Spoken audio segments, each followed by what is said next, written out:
Hello and welcome back. Today we're going to build out on that theory that we talked about in the last episode and actually get our render pipeline built and rendering our first triangle. To start, we're going to add a folder to our Hippo folder called graphics. Same here for the source. And we'll keep all our graphics classes in here. So let's go ahead and create our mesh.h. And if you remember from the last video, this is basically where all of our VAOs, VBOs, and EBOs are going to get set up.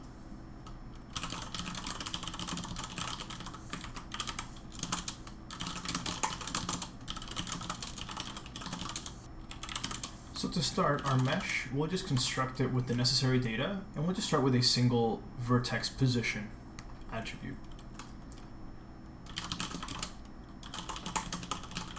And I use a float star because I don't necessarily know how many floats I'm going to be passed in, so I need to know that separately.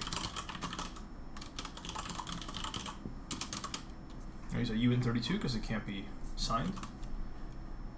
And then I'll also pass in the dimensions, because this vertex array, I don't know if it's just x's and y's or if I'm adding z's in there as well. I know we're going to focus on 2D here, but there's no point in ignoring that z dimension because that'll help with sorting and things like that. Anyways, I'll pass that in. And then our destructor, we'll have to do something in there. And we'll keep track of a couple of things. So that's vertex count, the actual VAO. So when you create one with OpenGL, you get an ID back, and that's what we'll hold here.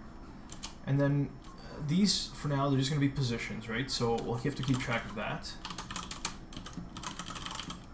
Just a position VBO so that we know what to bind, what to unbind, and what to delete when we destruct. Now it's complaining that we don't have the types here, so okay. So that's probably good. Let's switch over to the CPP, which we haven't made yet.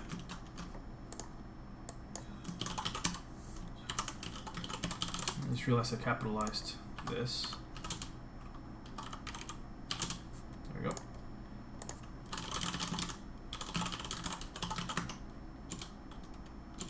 And we'll have to include glad, since we will be making OpenGL calls here.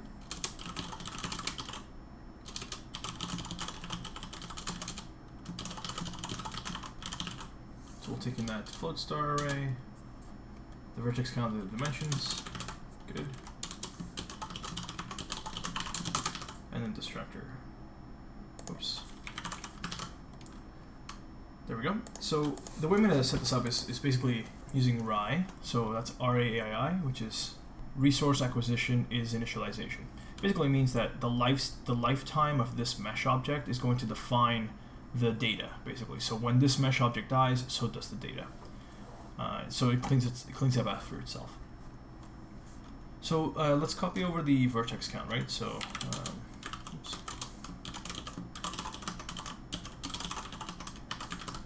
Vertex count, and then we're gonna have to actually start writing these OpenGL calls now.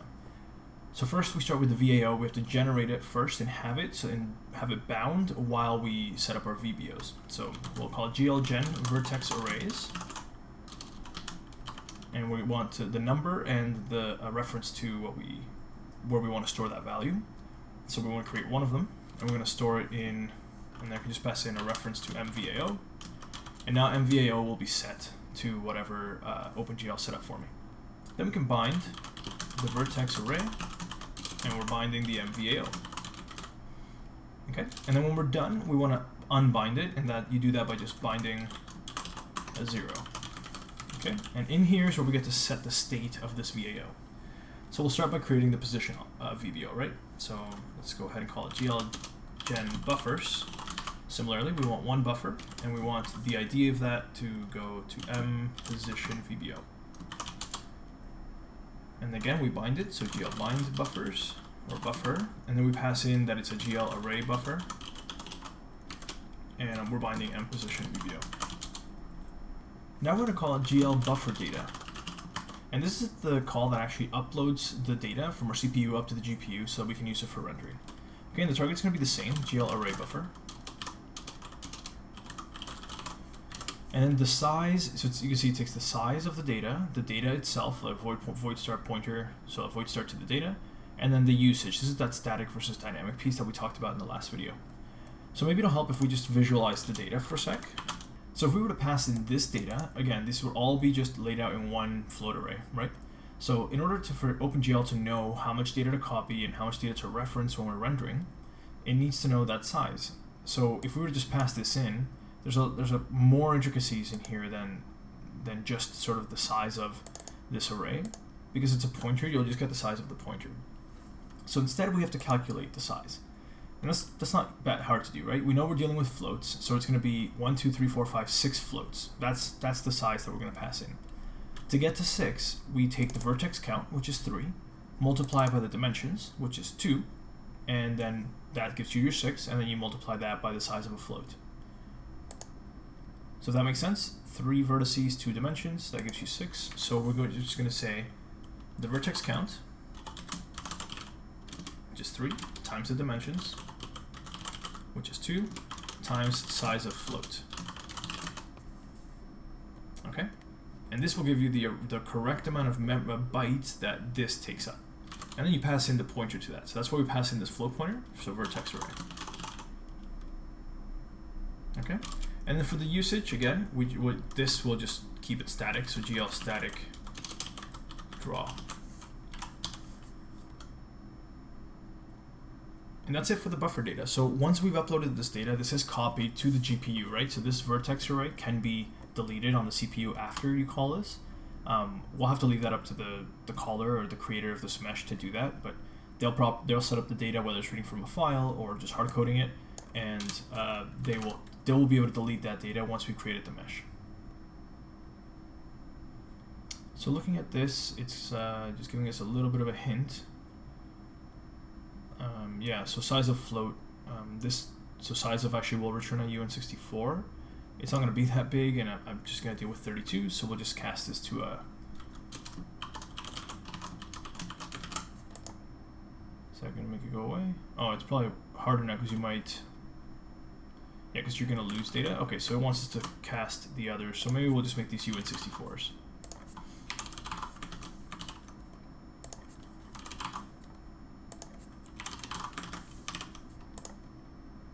There we go, looks like it's happy now. Okay, so now we've bound the VBO and we've set that data and it's now populated on the GPU. And this is all again within this VAO. So now the VAO needs to sort of map this VBO to an attribute, right, for our shader to use. So we'll call it GL enable vertex attrib array. Okay, and you pass in the index. So the position VBO will be indexed 0. Okay. And now you have to tell it how to interpret that VBO data. And this is that very important call we talked about last episode. So GL vertex attrib pointer. And it takes in, so we'll just go through it one at a time. So the index is 0, right? This is what we're dealing with right now. So we passed in 0, now we're giving it size. And the size, it's not size in memory, it's like it was for buffer data. This size just basically means the number of components per vertex, right? So in this case, this particular VBO has 2 components per vertex, right? So you look at dimensions, that's what we're asking for this data. It's so that we know how many to pass along. So the size here is just dimensions, right? And in this case, it'll be 2 floats per vertex, right? Now it doesn't know it's floats yet. We have to tell it that it's floats. We just happen to say, again, this is all arbitrary. OpenGL doesn't care about what types are there. It just looks at a chunk of memory, right? So we have to tell it that these are GL floats. And then it asks whether we want to normalize the data. We don't, so GL false. And then the stride and the pointer star. So the stride is, we talked about that interleaving of data. So if this was X, Y, and then, you know, RGB, right? And then X, Y, RGB, would be interleaving data, right? One vertex has 2 pieces of data in here. So the stride would be how long from the beginning of the vertex to get to the next vertex, right? In memory, sorry, in bytes. So that's sort of more than just the 2 that we've given it here. So if we were to interleave it, we'd have to pass in a different value here, and we can do that at some point. For now, we're not going to interleave any data. We're just taking in one vertex array, and it's just going to be meant to be used for positions. So this will be 0. There's a stride of 0, which means no space in between. And finally, the pointer. This is the offset into the array. Again, we don't want any offset, so we're just going to pass in a 0 here. And now that we're done with the setting up everything for this buffer, for this VBO, we can unbind it. So GL bind buffer, GL array buffer 0. Oh, and before we do that, we actually want to disable. So GL disable vertex attrib array disable 0. The reason we do that is because we want to make sure that when another VAO gets sort of turned on and is rendering things, we don't want anything from this VAO to affect that one. So all of these we'll just sort of clean up after ourselves here, so with these two. And then we unbind the VAO, and that's it. This is how you bind one VBO for positions, and it's just positions because that's what we're asking for. So that's why we're asking for a vertex array. Okay. In the destructor, again, we're gonna clean up after ourselves when we destruct this object. So we'll call GL delete buffers. We're deleting one buffer, and we're deleting, it takes a pointer to the buffer, so we have to give it a reference to our M position VBO. So first we delete the VBOs that we bound, and then we delete the VAO itself. So GL delete vertex arrays. We're deleting one thing, and it's a pointer to MVAO. Okay? So we can get rid of this now for real. And then when we actually go to render things, we have to bind and unbind. So let's add those methods. When we bind a mesh, we want it to handle all the OpenGL calls to bind everything on the back end. So when we bind, we call GL bind vertex array, and we're binding MVAO. And then we want to GL enable vertex attrib array 0, right? Remember, we want to enable that 0th attribute so that the mesh has access to it. And when we unbind, we'll just GL disable vertex attrib array 0 and GL bind vertex array with a 0, right? So binding 0 means you unbind the one that you bound. So that's pretty much it for the mesh. So let's move on to the shader. So let's create shader, don't capitalize, oops. Shader.h and shader.cpp.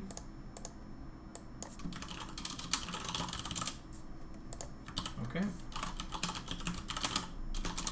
So here,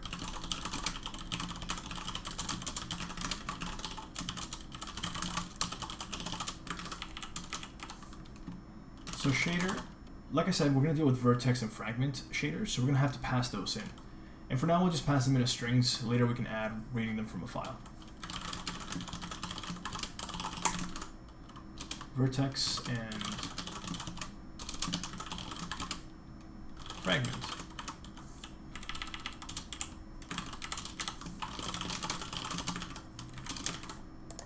Okay, and then the structure, which will clean itself up. And we'll keep track of the shader, the program. So when you compile everything, you got a program ID as the output. So that's what we'll keep track of. Okay, so let's switch over.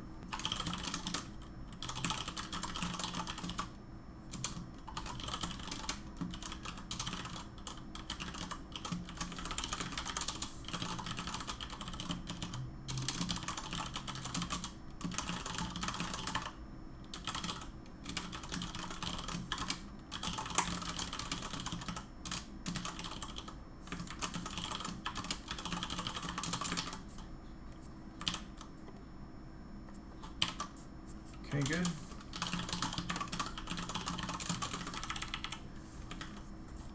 Okay, so the first thing we're going to do is create that program ID, right? So m program ID equals GL create program.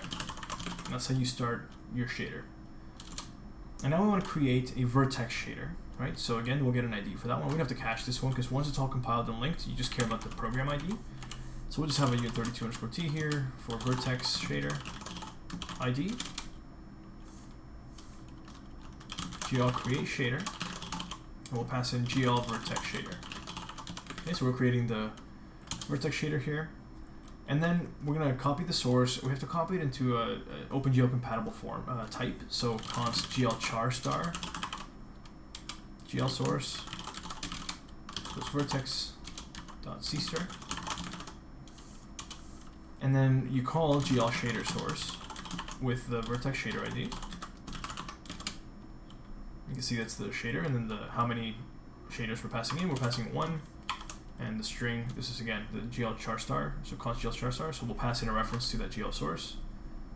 And yeah, it's a GL char star const star, so we're passing a reference to it. GL source. And then the length, we can just pass in null, I think, for this one, and because it's 0, it's null terminated, so that's fine. And now we're going to compile it. So now that it knows what the source code is for our vertex shader, we're going to try and compile it. So GL compile shader, and we'll pass in that vertex shader ID again. And now that it's compiled, it may or may not have worked. So we need to check the output of the compilation, and preferably we'll get an error message of some sort.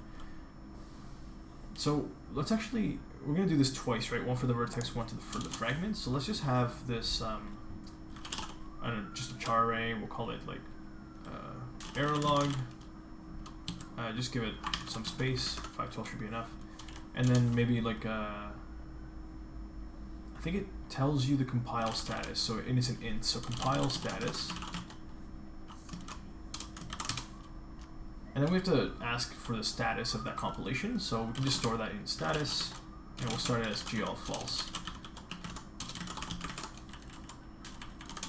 So now that it's compiled, we're going to ask for some data. So GL get shader IV. So IV means get an integer back, right? So for the shader, it's that vertex shader ID. What are we asking for? We're asking for the GL compile status, which will tell us the status of the compilation. And for the param, we'll pass in that status, so reference to status. Right, so tell us the status of the compilation. If status does not equal GL true, then there was an error compiling. We might have an error in our source code for the vertex shader. So we'll just print that out, right? So we'll need log here.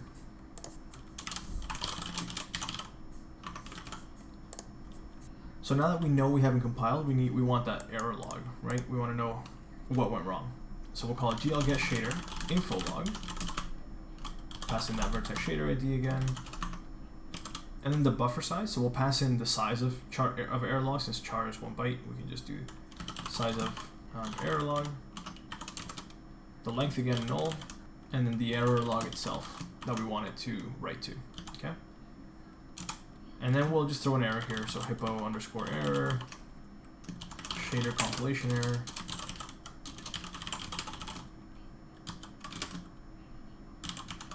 And we'll pass in the error log. Okay, and now because we've failed this shader that we created, we should delete.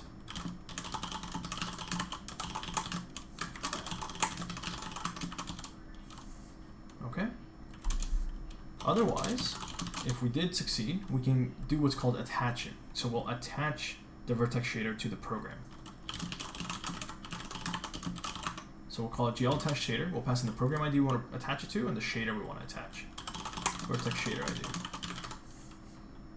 Okay, so that's it. That's what we do for the vertex. We'll do the same thing for the fragment. So what I'm going to do is just scope this so that I can reuse the code.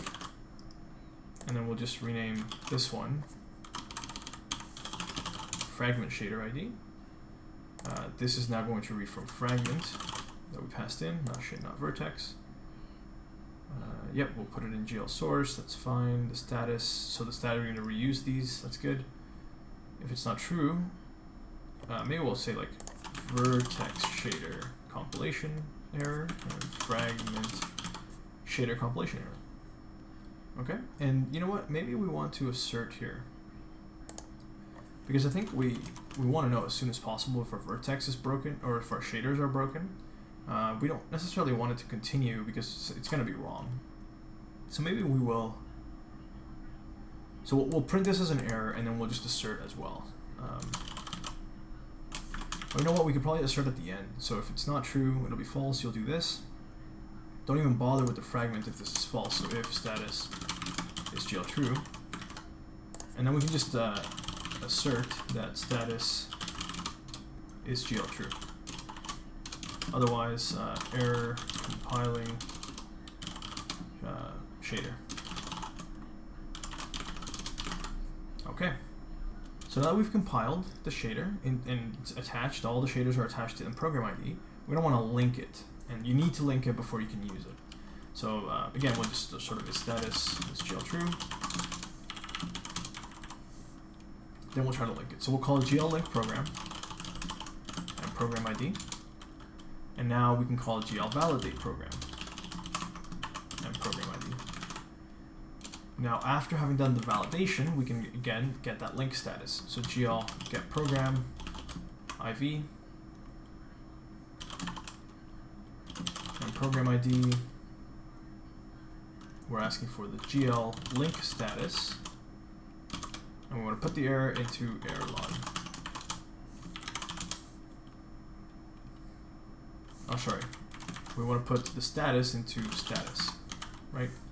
And now if status is not GL true, then we have a linking error, right? So let's get the info log again. So GL, instead of get shader info log, we're asking for get program info log and program ID, the size of the error log, null for the length, and the actual error log itself.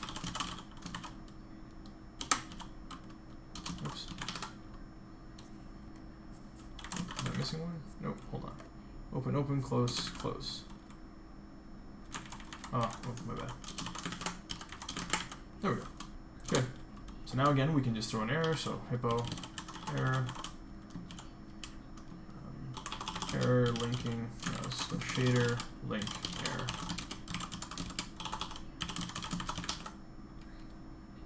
Now again, at this point, all the shaders are already sort of attached, so we are dealing with the program now. So we'll want to GL delete program ID. And then we'll just reset program ID to -1. It's an invalid value. Okay. And at the end, even if it's successful, we're going to want to delete the shaders because we don't need to use them anymore. They're already in the program. The program's been linked, so it's all in mprogram ID. So actually, we're going to need to pull these out of the scope so that we can delete them later. And since we're deleting them anyways, we actually don't even need to delete them here. So we don't delete them here, just throw the error, do this if we're still true. Regardless of what happened, we'll want to delete them down here.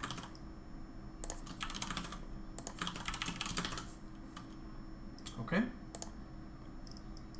So that's it. Hopefully it was easy to follow. It's just sort of, you just have to call make the right calls on OpenGL with the right data, and you're hoping that everything succeeds, right? We'll be told if there was some sort of error that caused our shader to not compile or link. So again, when this goes out of scope, we'll sort of unbind it, so GL use program 0, and then GL delete program and program ID. I think you can't delete the program if it's in use, so that's how we do this first. Okay? So again, we want to bind and then unbind.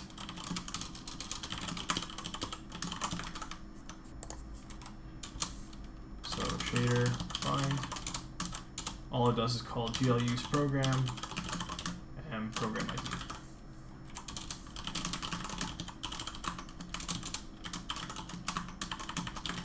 Call GL program use program 0 if we unbind. So now we talked about attributes and uniforms, right? So shaders do have uniforms, and we want to be able to set them on a shader, right? So the way you do this is there's a different OpenGL call for every type that you're setting on the shader. So we're gonna, since we're abstracting all the calls, we have to make all the methods, right? So it's not too bad. We'll just start with void set uniform int, maybe, and we'll pass in the name and the int itself, right? And on the back end, the OpenGL call will bind this name to this value. It'll find it in the shader and actually set that value, okay? Now we'll do the same for floats, and now floats, you'll see, I've done this before, float. I'm going to be able to set floats, 2 floats, 3 floats, and 4 floats.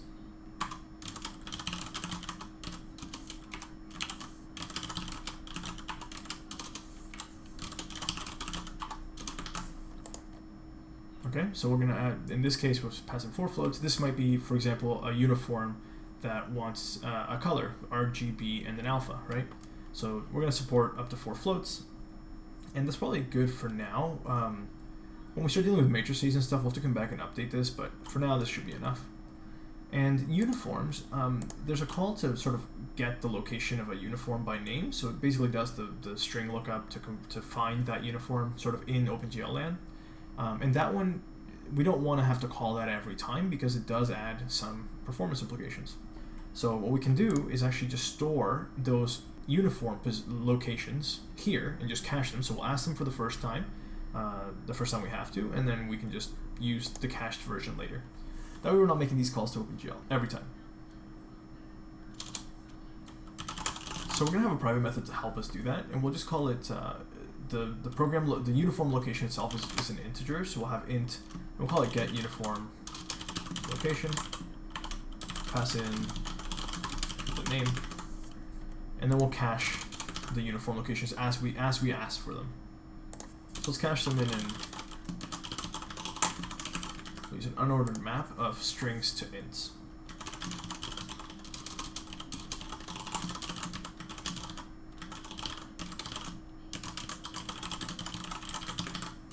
Okay. So to create these, I'm just going to use Visual Assist to help so you don't have to watch me type forever.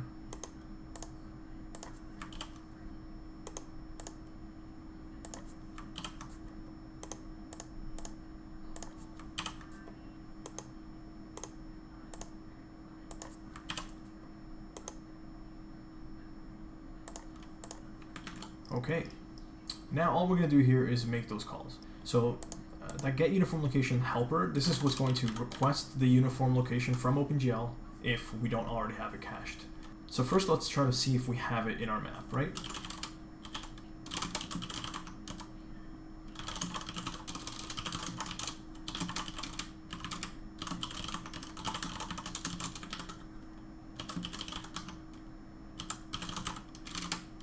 GL get uniform location, for then program ID, the name.cstr. And then we'll return them uniform locations that name. So if it wasn't found, go get it from OpenGL. This is the sort of heavy call you want to try and avoid making every single time. For example, if we set a uniform every frame for 100 different things, we're going to be calling this thing 100 different things, right? 100 different times.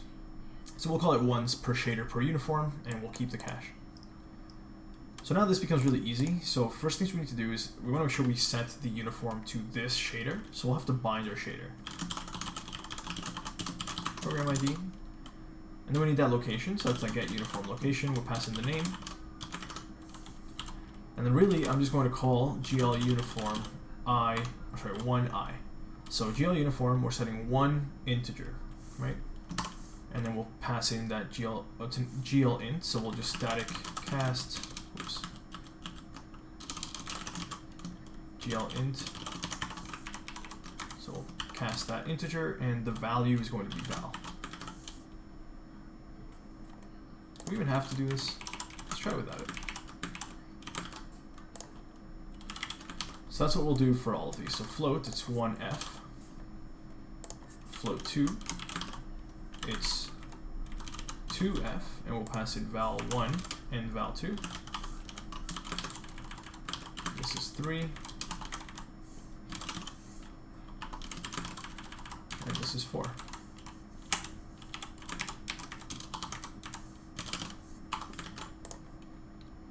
Oh, and copy paste errors here. We gotta make sure we're binding this shader. Okay, and that's it for shaders. So after we create a shader, we should have a solid compilation, it should work, and then we should be able to bind it, set some uniforms, and use it to render. So now, theoretically, we have a mesh and a shader. How do we render it, right? Well, with our render commands.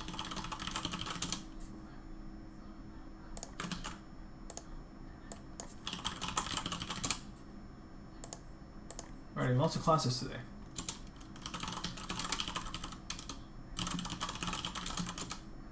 So with render commands, I don't want it to be a file per render command. That's just going to get really bloated just in terms of file count. So I have no problem defining them all here, right? So all possible render commands are here. So we'll start with the base render command, and I feel like I want these in a further namespace just to not bloat up graphics, especially as we add more render commands in the future. So let's just have namespace render commands, then we'll have our class render command. Alright, so again, this is our parent class. It'll be public, and we'll have two things to subclass. So virtual void execute, and we're pure virtual because you have to define whatever execute does, and we'll have our virtual destructor because you want that. Okay, and we talked about render mesh. That was the example I gave in the last video, so let's build that. So class render mesh, it's a public render command.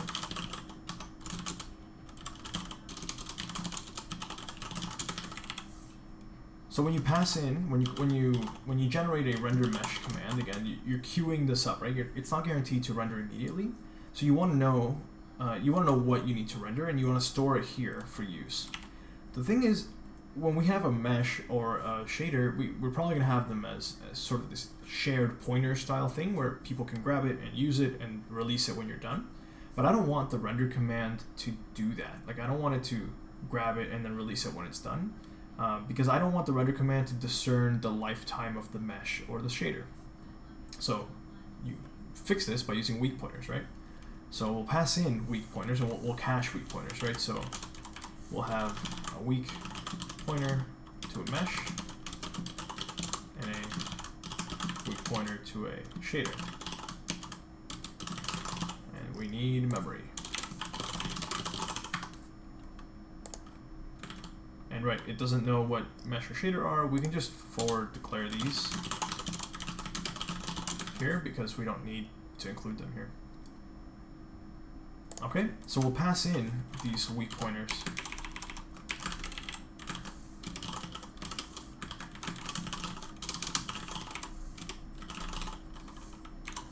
And we'll just set them. So a mesh, shader. That's it. And then a virtual void execute, which we'll define in the CPP. Okay, this is pretty straightforward.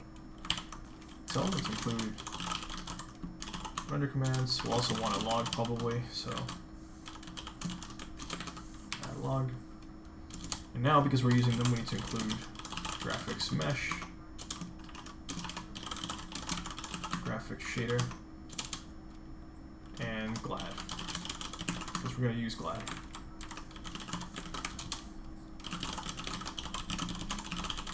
And we put these in our render commands. Yep. So that's the namespace, and then here's where we write out what the execute method does. So for render mesh, it's going to first. So we had weak pointers, right? So let's try and see if they're still available. So the way you do that with a weak pointer is you call lock on it, and it will give you a shared pointer. So a weak pointer allows you to create a shared pointer from that weak pointer if it exists still, and then you can release it obviously at the end of your scope.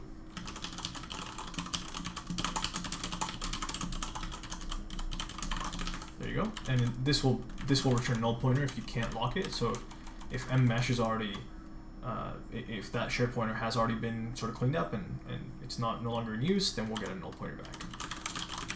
Same for shader.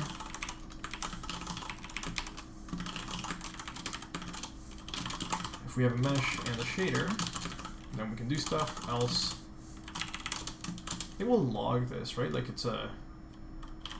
we'll just warn.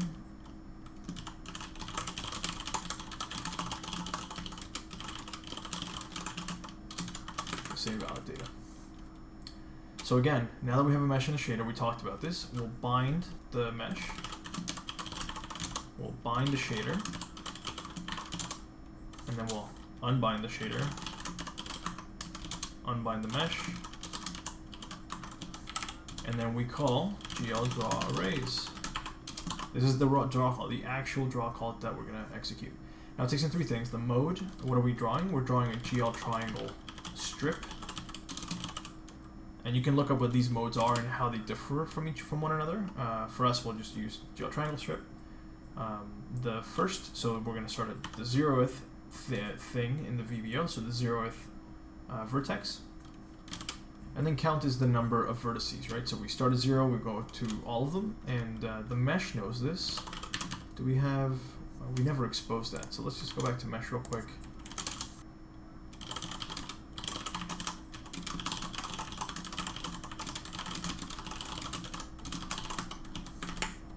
Okay, it's inlined. It's a const method because it doesn't modify any data. Okay, so we should be able to now call mesh-arrow get vertex count. And that is all we need to render. So we're almost there. We just need now that obfuscation piece, right? That render manager. I'm just sort of going in order of what we talked about in the last video. So it's going to be a manager. So we'll have a RenderManager.h and a RenderManager.cpp.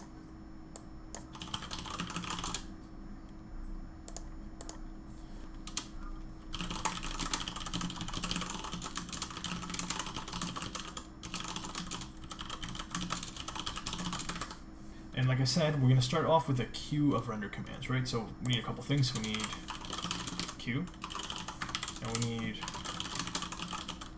to know what render commands are available to us.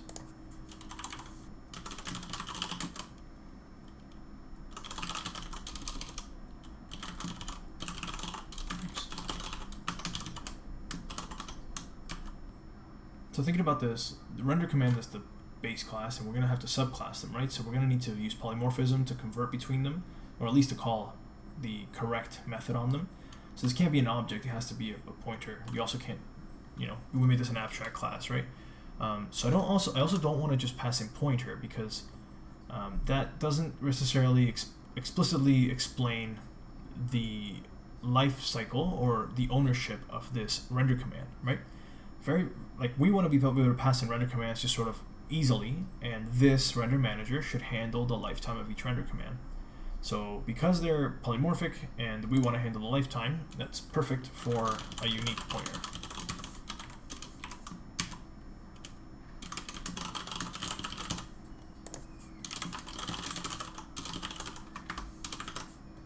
Okay, so now we'll need our methods.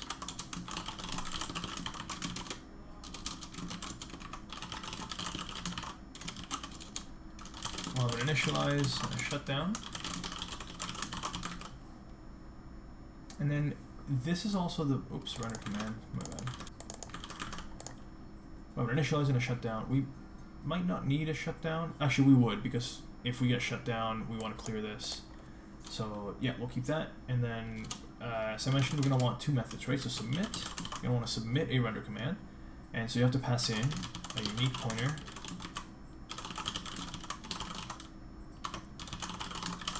to a render command called RC, called render command. And again, it has to be a unique pointer or a pointer of some sort because it's polymorphic. So this will submit a render command to the queue, and then our void flush will actually execute those. And maybe we'll be clear here. At this instance, this will execute submitted render commands in the order they were received. Right, that's very important. Currently, you're not doing any sorting, right?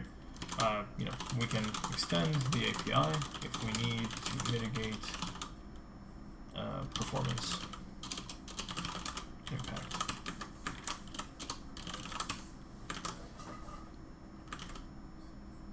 Okay, so we have a render command queue. We can submit and flush render commands. This will actually just call execute on every render command in order, right? Okay, so let's switch over.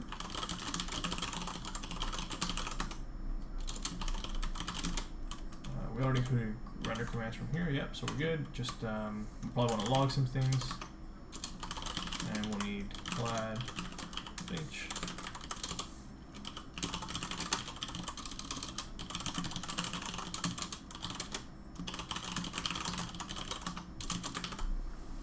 So we'll initialize. And I think we had a couple of things in window.cpp, right? Yeah, we wanted to move this stuff over. I think all of this can stay because it's Windows specific, and then really just this OpenGL stuff, right? So maybe we'll just take all of this. Yeah, I still want to be able to set the clear color externally, right? Like I don't want this to be hard coded into the render manager. So maybe we'll just have a setter for that, right? Like void set clear color. Let me just pass in the red as floats, right? So float red, green, blue, alpha, RGBA, right? Okay. Actually, if I just do this, I should be able to create all the method implementations that we're missing. Nice. Okay, so let's go to window and just take some of these things piecemeal, right? So this call, basically, GL clear color, will be called from here now with RGBA, right? The initialization stuff. So these guys here, remove them in. This we'll replace this with a call to the render manager when we have it all hooked up.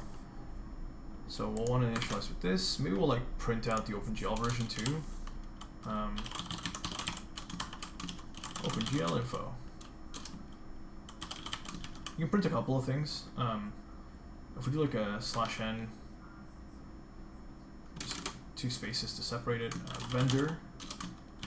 You can print out vendor, the renderer, and the version. So we'll just do vendor, and then maybe a tab. So that'll be the vendor, and then /n space render colon tab value /n space version tab value.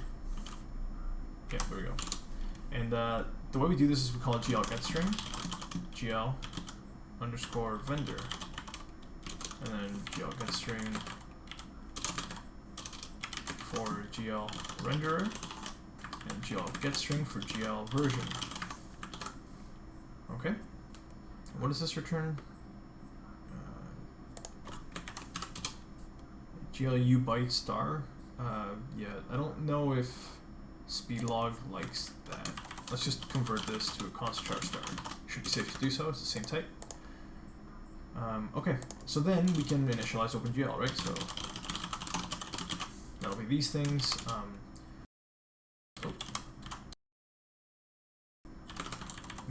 And now maybe we can default, like, I don't mind hard coding it as a default, so if you don't call this, you have a decent value, like a decent color. So yeah, why don't we just do that? You can call it from external, like we've already set that up, but if not, we'll have our default XNA driven value. It'll be these here. Okay? Could replace that with a call to set clear color if we wanted to, in case we want to cache it or something. Now in the shutdown, we basically just want to go over anything that's in the RenderCommands queue and pop it basically. So when you're dealing with the queue, you just call .pop on it and it pops it, even though it returns that value. And we can just do that while RenderCommands.size is greater than 0. Just do that, because RenderCommands, it's a queue, it doesn't have a clear, right? So we just do it this way.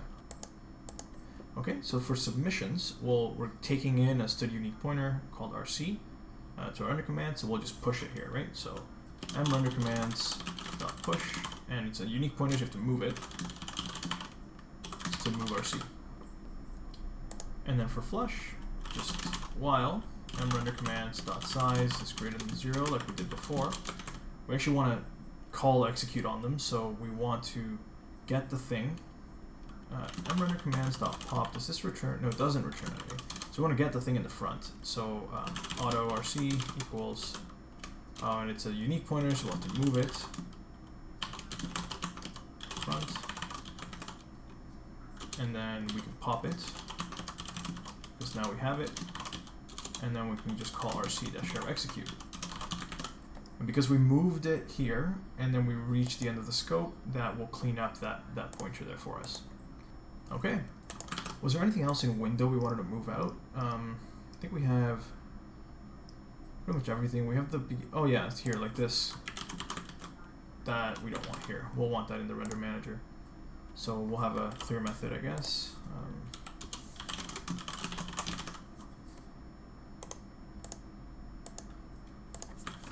We'll just call clear.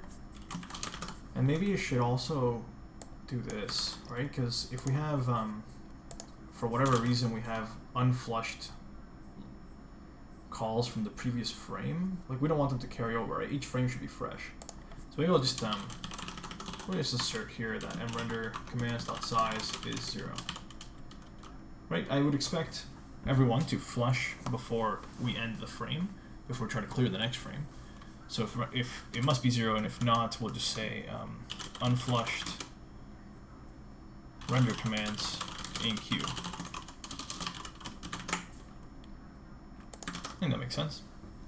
And now we're in the home stretch because we've added everything we need, and now we just need our engine to expose this render manager so we can actually make some calls, just make some meshes. So if we go to engine, we'll want to know about the render manager, and we'll want a render manager.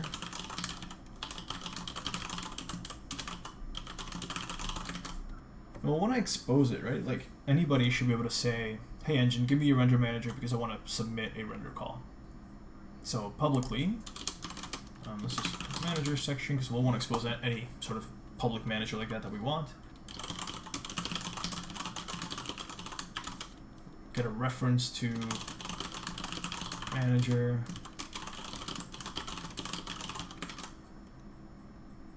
Yeah, that makes sense.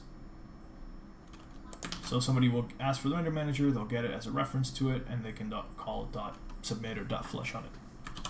So here, when we initialize, I guess down here, once we've created and everything is good to go, I guess before, just in case there's any issues, if we want to really check initialization status, I think we're fine to just, for this one, we'll just like, here we'll have our initialize managers section.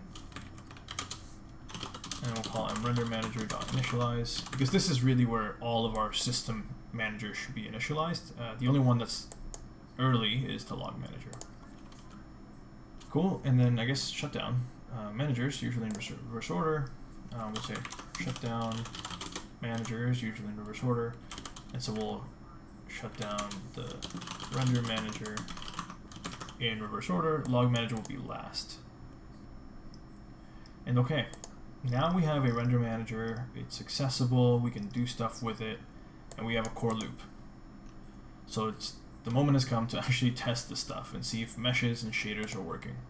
So for now, we'll just do it all in here. Obviously, that's not the way it's going to be, but we just got to test some of this stuff to make sure that it's all working. So here's the initialize. So outside of the core loop, we'll sort of create our mesh and our shaders. So we'll create them once, and then we'll just render it sort of in the core loop every time. So first we'll have our test mesh, and you saw me sort of write out that whatever the vertices, the vertex float array might look like. So we're going to do that here. So we'll have a float array, right? Float array, we'll call it vertices. Now real quick, in OpenGL, when you've got a window, the axes sort of start here, and X increases in this direction, and Y increases in that direction. Okay, so the sort of center of the coordinate system is here, and you're increasing in these directions. Now, when it comes to rendering, the coordinate system that it uses is -1 to 1 in both axes, right? So if we think about it, if I want to render something at 0, 0, that's going to be right in the middle. So when I want to give it these vertices, I'm not going to modify sort of the coordinate system at all because I don't have a camera to do so yet. So we'll have to work in these dimensions. So to make our first triangle, something like this, where it's centered, we can actually go, well, it'll be more like this, because we're going to go -0.5, so negative, because this is 0, and this is left is negative. So -0.5, and then -0.5 give us this point, right? +0.5, and then 0 on the x, and +0.5 gives us the top point there, okay? So this is going to be our triangle here. So we'll start with the bottom left, so that's -0.5, -0.5, and then 0.f, because we'll use z here as well.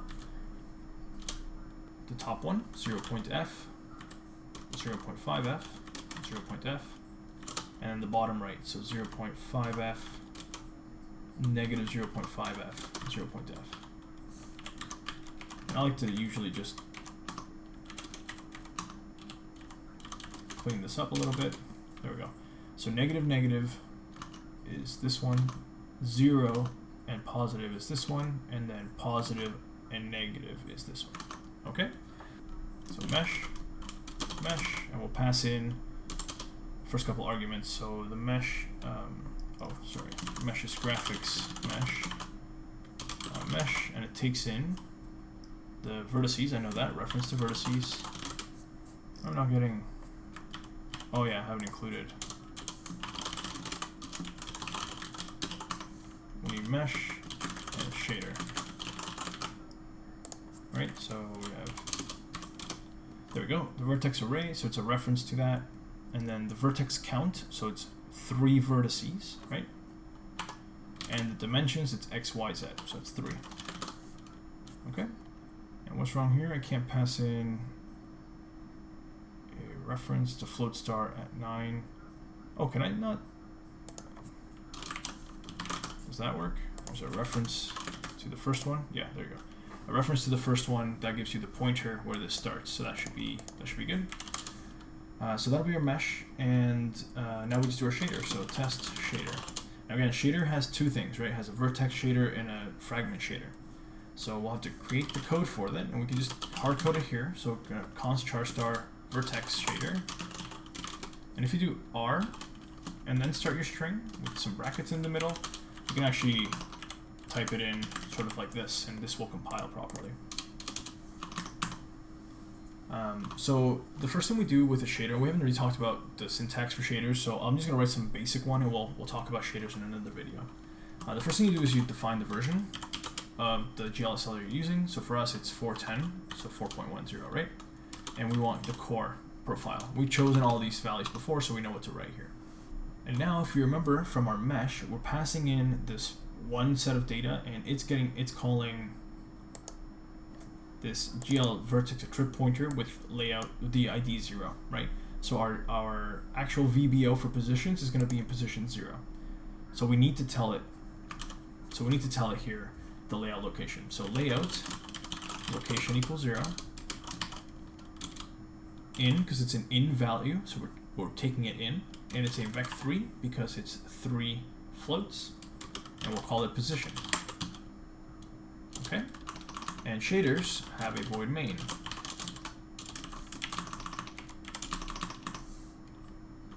And all we're going to do is call this GL underscore position equals vec4. We'll pass in the position, it's a vec3, and 1.0 for the 4th position. Now we did a vec4, you know, we only have x, y, and z, so you might be wondering what that 4th value is. GL position is a vec4 internally because it's homogeneous coordinates. It's not just x, y, z. And basically what that means is it allows for perspective projection when you multiply this vec4 by a perspective projection matrix. So don't really have to worry too much about it. Just put a 1 in there, and that's our GL position. Okay? And I can duplicate this for our fragment shader. Same layout, same version here. This doesn't have a layout because it's not taking in attributes, right? Fragments work on fragments, so all they need is an actual color to spit out to the fragment shader. Now you have to define this with an out variable, and it's a vec4, and it's called outColor. Okay, I think you can call it whatever you want. It's just you can only have one out, so I think we can call this anything. I just used outColor here, and in this main we'll have outColor equals a vec4 of 1s. So full red, full green, full blue, full alpha will give you white. So that's it. These are pretty straightforward. Just a vertex and a fragment shader that will draw things in white. Okay? And now we'll create that shader. So graphics, shader, and it passes in, what are we passing in? The vertex, so vertex shader and fragment shader. Okay? And now that we've got this, we should be able to just render it because our render mesh just takes a mesh and a shader. So in here, after begin render and before end render, oh, and I just remembered, this needs to clear properly, right? So we've exposed the engine, yep, so we can just say engine get instance dot get RenderManager dot clear. So I'm back here, this will clear, this will swap, and now we want to create a render command and submit it, right? So let's have AutoRC equals std make unique the graphics render commands render mesh. It takes in a mesh and a shader. And now it takes in the mesh and the shader as weak pointers, right? Yeah, so these will have to actually be shared pointers.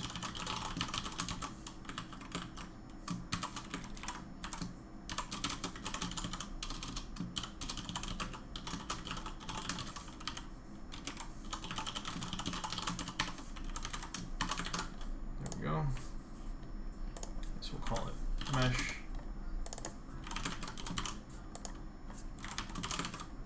Yep, and then for shader, let's do the same thing.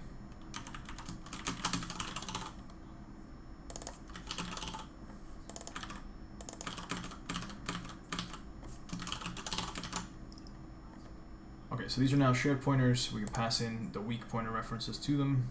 We have mesh and shader. And so now that we have this render command created, we can call RenderManager dot submit. Oops. And it is a unique pointer, so we have to use the move RC. And then we have nothing else to submit, so we should just flush it. RenderManager.flush. Now, the culmination of the entire pretty much hour that we've spent writing code should be a white triangle on the screen. Let's see if we got that.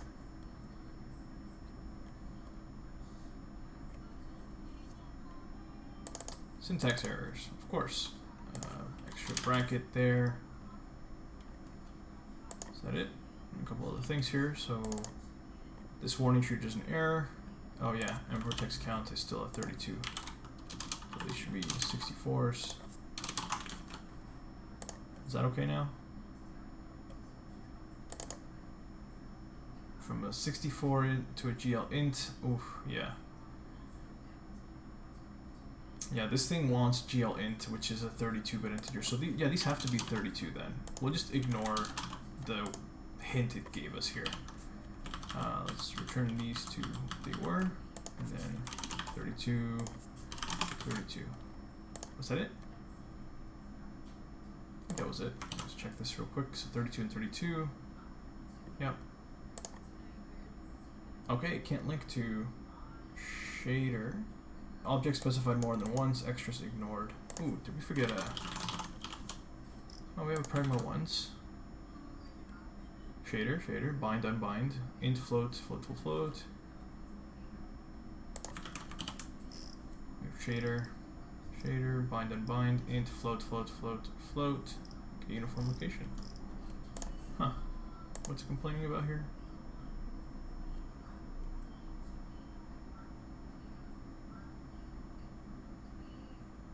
Object specified more than once for shader.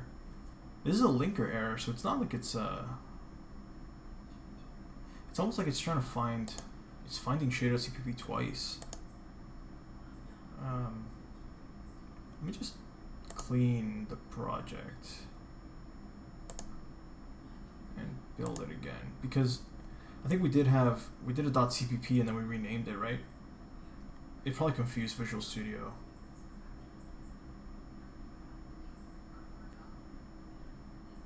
No, that didn't do it. Let's try to regenesoln maybe. This should like reconfigure Visual Studio. Yeah. See, nothing changed, but actually, I guess it would have found these as pluses. Anyways, let's just reload and try that.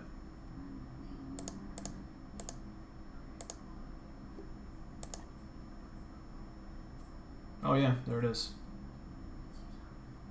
Okay, so we got past that. That was silly. It's just Visual Studio being silly. But now when we're trying to actually link to lib engine, there's a shader. Unresolved external symbols for shader, the constructor, the destructor, the bind, and the unbind.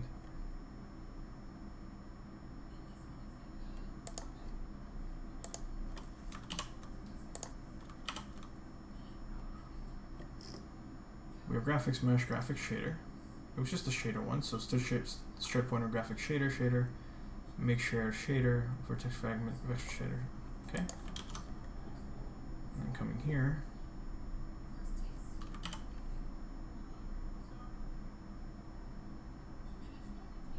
Was it complaining about shader again? Now that we regen, should we clean? Build again? Yeah, that actually fixed it. Okay. That's just silly Visual Studio. It's crazy how accidentally creating this as a CVP causes all these linker errors that could take a really long time to figure out. Okay, but this looks like everything built. So if we run this, do we have a white triangle? We have a black triangle with a shader link error. Okay, interesting. Okay, our shader link error was empty, so let's go take a look at shader. Did we mess up this? Let me just step through this. So we have vertex ID, we have the source, which is what we wrote. It does compile though, right? Status is 1, that's true. So we attach the shader. Fragment shader, we know this compiles because we didn't get those errors. Now we want to link it. So did we attach the right thing twice? Yeah, attach vertex and attach fragment. Then we link and validate. Get the status, and the status is 0. There's an error linking, but it doesn't tell us what the error was. It's just empty.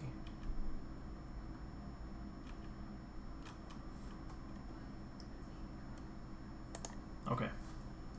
We're gonna have to start error checking some of these OpenGL calls. Now, OpenGL, it's a state machine, and we've said this before.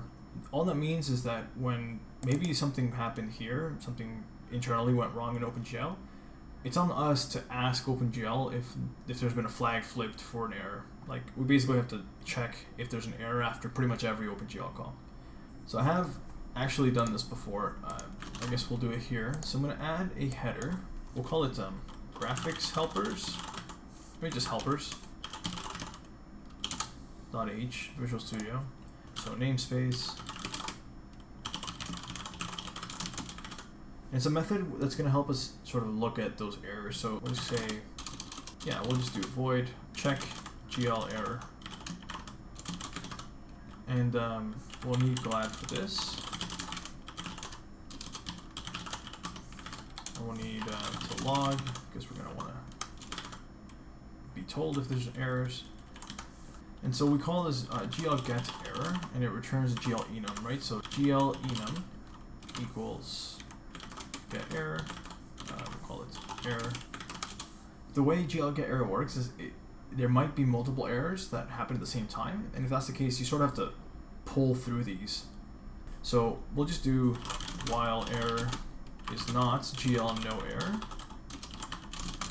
and then we'll deal with this error, and then we'll say error equals GL get error again. So we'll just want like a string to capture the error.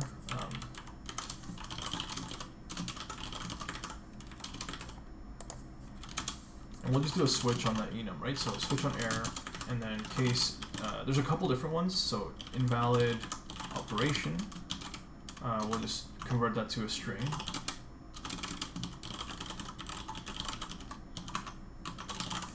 Okay. Is this expression has int instead of the required string? Oh, error stir.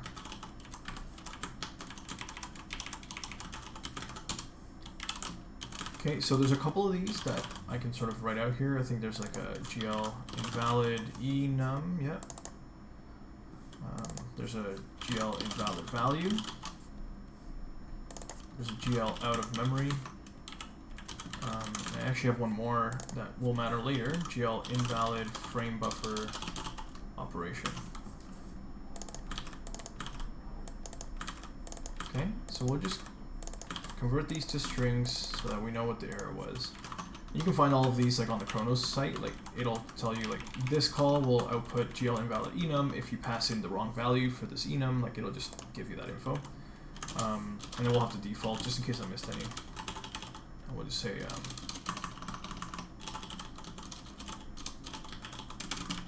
maybe we'll just print out the ID instead, right? So error is a GL enum, so we'll have to convert it. Oh, it is an int. It's a type def int. So we'll just do a std to string of error.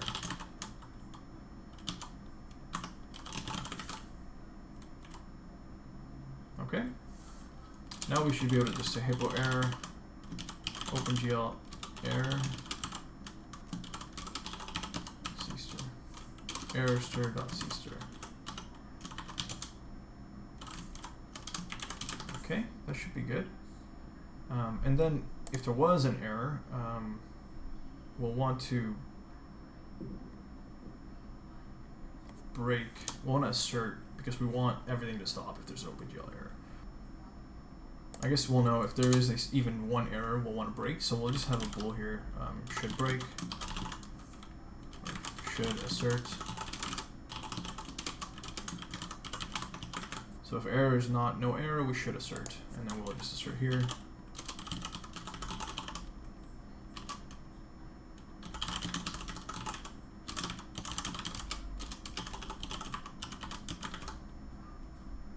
Okay, that's our method.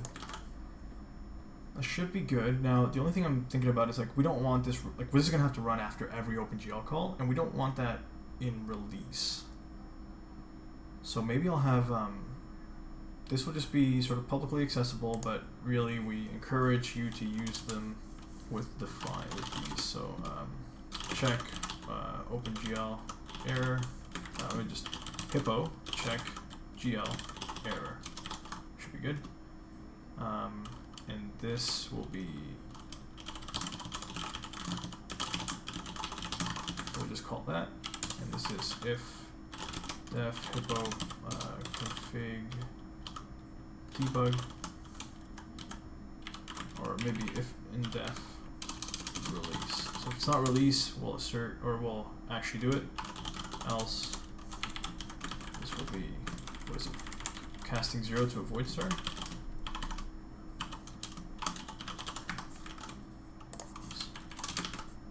I think that's what we did, right? Oh no, casting 0 to void. There we go.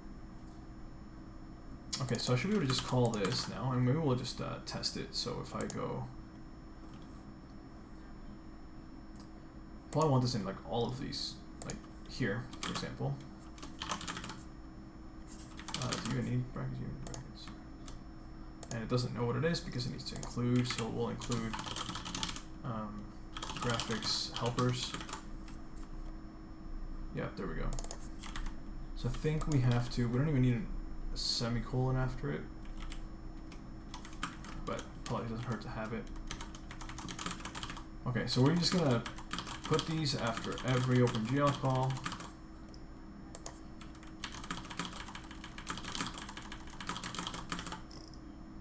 Yeah, so mesh does all of it, a shader does a bunch as well.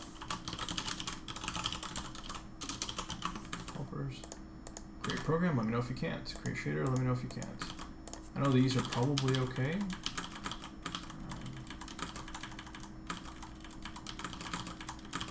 And this is one of the downsides to the fact that OpenGL is a state machine like this. You're not told when an error happens, you have to ask if an error happened.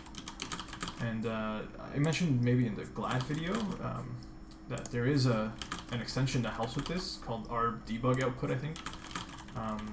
But because it doesn't necessarily work on every graphics card or driver, I don't want to rely on it. So we'll just do this. And I think RenderManager, RenderCommands also makes a call, right?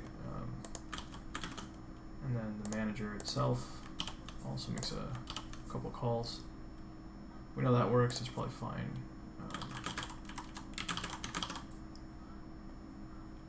Yep.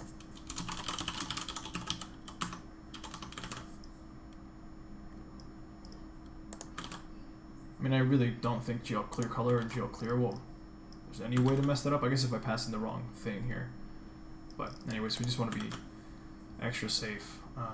I think that's probably it. So let's just try running it now. Hopefully we assert. Hopefully, like, that, whatever's causing that linker error is going to tell us. Yeah.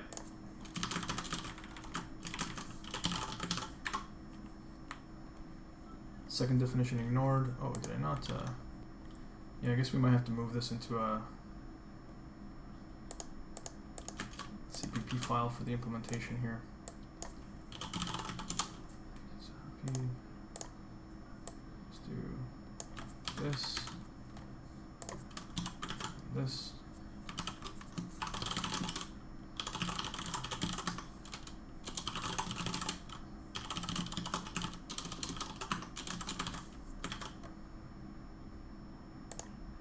Yeah, maybe that's what we need. Okay, awesome. So we did assert. So what happened here? OpenGL error invalid value.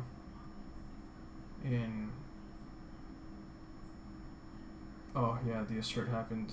Okay, well, we broke. That's what we break, right? So shader bind. We passed in an invalid value for mProgramID. Oh. Well, yeah, so this actually should check to make sure that's valid before doing anything with it.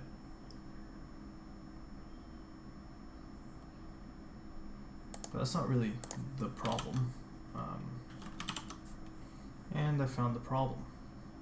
This is what you get for copying and pasting. We just gave it 2 vertex shaders. It didn't have a fragment shader, so it couldn't do that. It's not great that it couldn't tell me that.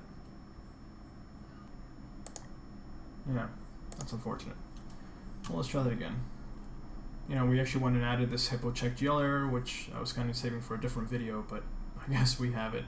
It's good to have. But hey, there we go. A white triangle. I know it's it might not seem like much, but it really does mean that we have a render pipeline that works and that is available to us, right? Because now I can go to engine and I can start messing around with the shaders, right? Like let's make this 0.5 instead of 1. And I have to recompile because it's hard-coded, but if this was just an external file we read from, we'd be able to just change that on the fly. Now it's semi-transparent, right? We talked about uniforms, like let's use the uniforms. If we do uniform vec3 color, we can just say outColor equals vec4, we'll say color, and then 1.0. So full transparency and use the color I've passed in. You can say equals vec3, let's say 0. You can give it an initial value, so this should give us a black triangle, right? But now I can say, once we've created the shader, like I said, it persists across state changes, so I can just set the uniform once here. So shader dash arrow set uniform float 3, and let's give it a red, right? So 1 0 0 1. Oh wait, it's just a float 3. Now in the name, sorry, color. There, so color is the same name, and then we'll pass in those 3 values, 1 0 0. So now we should see a red triangle. And we do. We could even do something a little more interesting, like have the vertex shader pass in sort of the position into the fragment shader. Because if we look at the what happens here is, if I have a vertex shader, that has these 3 things. If I have the vertex shader pass data into the fragment shader, oh man, to the fragment shader, what happens is, this vertex might have, let's say the position is 0 and 0.5, right? And this has negative 0.5, this is negative 0.5. So I can actually pass those values through the fragment shader, and what happens is, for any given fragment, let's say this one, it will linearly interpolate between this vertex and this vertex, right? So given the distance to these 2 vertices, and this one too, if I give it that data, given the distance to all the vertices that are applied, it's going to interpolate the value. So it'll find, sort of triangulate whatever the value of x and y is, given the 3 values that are the vertex shader is passing in. So to see that in action, if we just look at this, we have our position, right? And our position is negative 1 to 1. So if we just define an out here, vec3, and we'll just say like vertex, let's just call it vpos, right? We can just say vpos equals position. So now whatever position is coming in from those attributes, these values, they're going to be set in this vpos. And if I take an in, vec3 vpos, and the name has to be the exact same. This is important. But now we should be able to use it. So maybe instead of color, we'll just draw with vpos and see what that does. And look at that. You can see we're interpolating between the position, and obviously the position is becoming a color, right? So this is 0.5, 0, and 0.5. Now I'm passing in 3 values, and I'm setting red, green, and blue. Now because these are in the negatives, you'll see it's very dark, right up until about the middle there. And you can see the gradient is exactly what I was talking about there with the linear interpolation. If we just say, because this is -1 to 1, and we want really just 1 to, and we want 0 to 1, we just say vpos equals position plus a vec3 of 0.5, 0.5, and 0 because and 0 because or Z, we're not actually using our set, right? So we'll just have red and green set between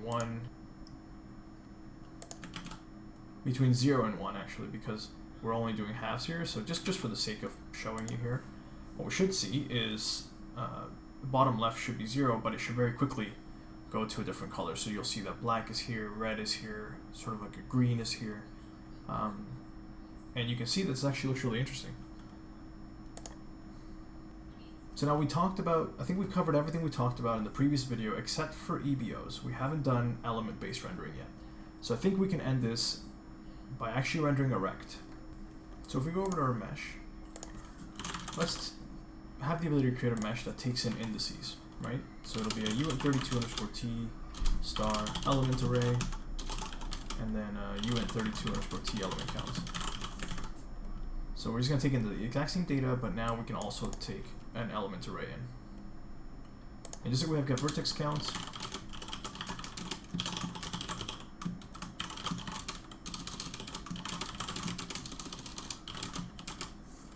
oh man.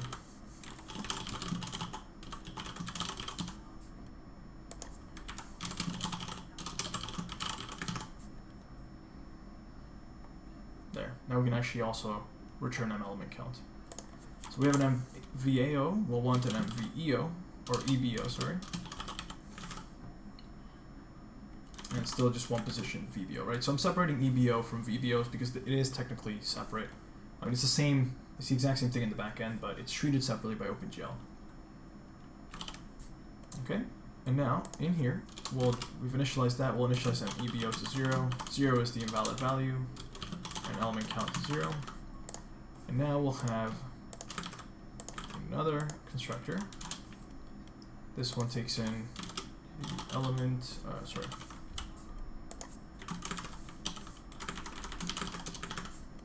there we go. And this, we don't need to redo all this work. We can just call the mesh with vertex array, vertex count, dimensions. So we're going to call this constructor. It's going to do its thing, and then we can go ahead and additionally do the element work. It's not too bad, so we'll also want to do element count here is element count. And then we're going to want to bind the vertex array. Oh, I didn't actually know you can do that. So we're delegating our constructor to this, so we'll have to just call it here. Element count equals element count. Okay, then we bind the VAO. And then we gen buffers again. This time it's going into MEBO. And then so we gen that buffer, we bind MEBO, and we're not binding an array buffer. Again, it's treated specially. It's treated differently by OpenGL. So GL element array buffer. Okay. And I'm going to buffer that data it's the exact same way. So this time it's just the element count, no dimensions, just the size of a uint32_t. I wonder what that is. And then element array and static draw. We won't change these elements at all. And that's all we need to do for element arrays. You just buffer the data and you bind the buffer, and now, I was saying we clean up after ourselves afterwards here with the VBOs and stuff. We don't do that with the EBO. The EBO needs to remain bound because you can only have one EBO bound per VAO. So if we were to unbind it, this VAO would no longer have an element array, and it would not render with elements properly. So we leave it bound, and then we just unbind the VAO. And that's it. For the destructor, we call GL delete buffers for this one. We'll also have to do it on the EBO if it's valid. So if MEBO is not 0, GL delete buffers, we'll pass in MEBO. So that's all there is to it. I mentioned this already in the previous video, but in our render commands, this is going to be important. If we're using elements, we don't draw with GL draw arrays. We draw with GL draw elements. So we can just quickly check if mesh get element count is greater than 0, then we'll draw with GL elements. Else we'll draw with GL draw arrays. Right. So the same render mesh method works on any mesh that you pass in. And this draw call is GL draw elements. We're drawing GL triangles. It is different than the triangle strip there. The count is the element count, so mesh arrow get element count. And the type of the elements we're passing in are uint32s, right? So they're GL unsigned int. And again, an offset, we don't want an offset, we want to render everything. So that's it. That's how we update this call. And now all we need to do to test it is actually create an additional array here for vertices. So if we draw a rect, we can just provide 4 values. I have the order sort of memorized at this point, so I'll just do it this way: 0.5f, 0.5f, 0.f. So this is top right, and then 0.5, negative 0.5. So this is the same on the x, but down. So this is bottom right. And now you want bottom left, which is negative negative, and top left, which is negative positive. Okay. So now we're only giving it 4 indices, and now we also need to give it elements. So uint32_t elements, and the elements we're going to go top right, so 0, 1 for bottom right, and we want top left, which is the 4th one, so 3. And then that's the first triangle, and the second triangle will be bottom right, so 1, and then we want bottom left, which is the last one, 3. Or no, bottom left is the second last one, so 2, and then top left, which is 3. Okay, and now we can just pass in reference to elements at 0, and the number of elements, there's 6 of them, so 6. Okay, and just to double check our work here, so we have positive, positive, positive, negative, negative, negative, negative, positive. So if we just come over here, we have a rect. Okay. Let me just redraw that. There we go. So positive, positive is positive, positive, right? So this is the center. So this is index 0. And then positive, negative is positive and negative. So this is index 1. Negative, negative is index 2. And negative, positive is index 3. And so our triangles, we're going to draw 0, 1, 3, right? This is the, oh, that's clockwise. Counterclockwise. 0, 3, 1.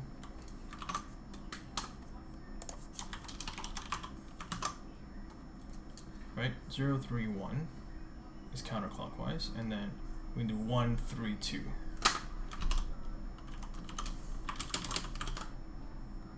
Let's try that.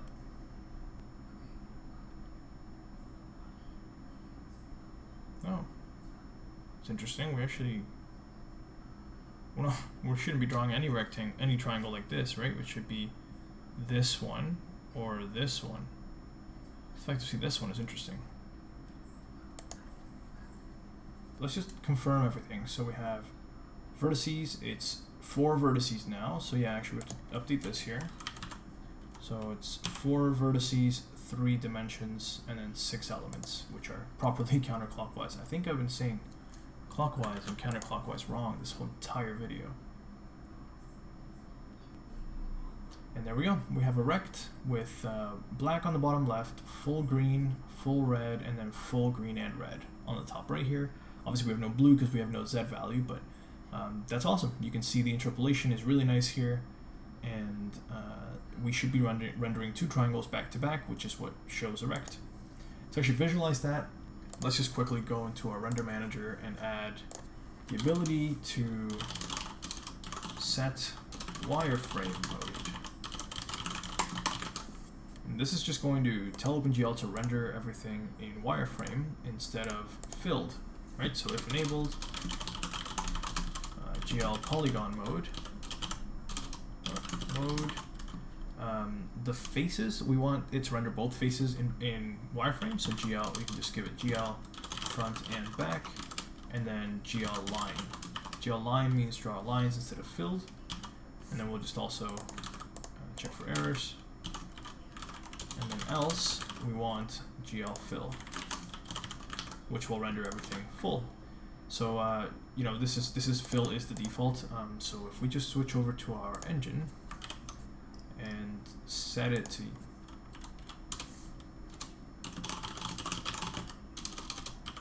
manager.set wireframe mode to true, we should see just the two triangles being rendered. And there you are. You can see they're obviously still colored appropriately, but there are our two triangles back to back rendering a rect. So that's it. That's it for this video. I know it was a longer one, but this was sort of why we pulled out the theory into a different video, is just to ensure that we have an understanding of what we're building before we build it. And now that we've at this place, like, we can easily pull these meshes out somewhere else, pull the shaders out somewhere else, and just be able to make render calls like this. We submit a render call and then we flush when we want it to render. So thank you for watching. I think we're going to take a little bit of a break from graphics in the next couple of videos. We'll probably do some input stuff, so we can have like the mouse, the keyboard input, and even a joystick input, so that we can, for now, I guess we'll just manipulate the colors on this rect, just given the inputs, but it'll give us a break from this rendering stuff. So tune in next time for that. Thanks for watching.